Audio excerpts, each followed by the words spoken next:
Oh, howdy all, grab yourselves a beer. It is time for some Path of Exile discussion. Today, I wanted to showcase the new Elemental Hit microtransaction and how it looks with mines. So this is Shadowstalker Elemental Hit. It doesn't look particularly impressive when it's just firing off into nothing, but the delve mines are full of enemies, lots of which are particularly resilient. So I'm going to chase up to the cart here and fire it off where you can see the visual effects. Now notice that the explosions are over quickly. So basically it's just bang, bang, bang, fire it off, everything disappears because it's dead. Unfortunately that's just part of the nature of the game.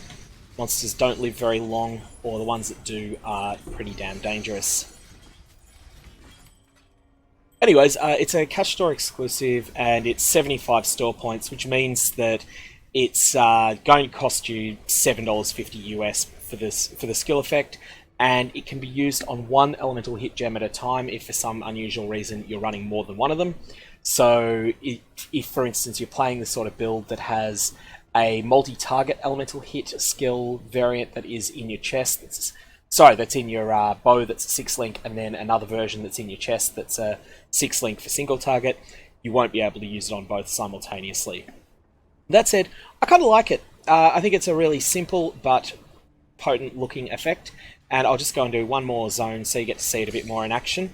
The explosions look good, and it feels like you're adding heralds onto the skill, which is something that, particularly playing with mines, you can't do.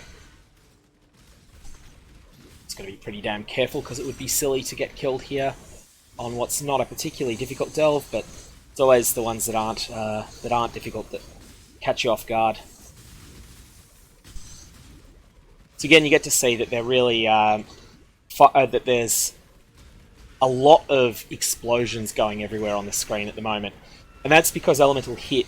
I'm using tri-element, which means that you're seeing all three types of elements, but it just lands a lot of hits when you're using mines, and the individual hits are quite small. That means that there's lots and lots of explosions. Elemental Hit doesn't just cause explosions when it kills monsters; it causes them on every hit. Anyways, hopefully that gives you a bit of a sense as to whether or not you want to spend your money on this microtransaction. I'm going to leave it there. I hope you have a good one.